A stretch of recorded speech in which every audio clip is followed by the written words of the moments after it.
Israeli অভিযানে পশ্চিম তীরের Ramallah শহর উত্তপ্ত হয়ে উঠেছে। ইসরায়েলি সশস্ত্র বাহিনী আইডিএফ শহরের আল-তালহা এলাকায় অভিযান চালিয়ে টিয়ার গ্যাস ও স্টান গ্রেনেড নিক্ষেপ করে। এমনকি অভিযানের সময় গুলির শব্দও শোনা গেছে।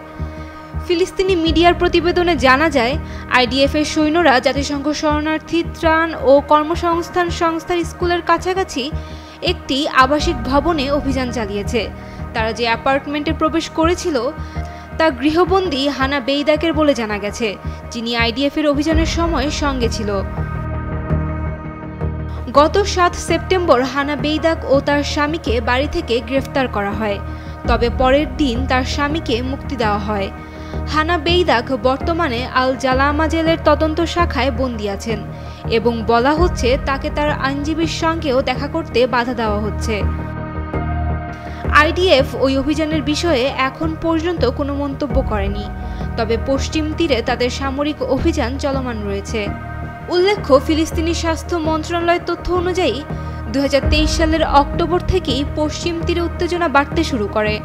ওই সময়ে ইসরায়েলি বাহিনী বা বসতি স্থাপনকারীদের হাতে ১৫৯-এরও বেশি ফিলিস্তিনি নিহত হয়েছিল।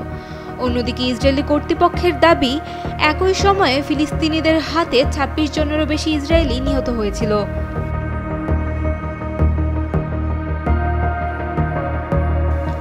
Sayem Akter, Daily Sun.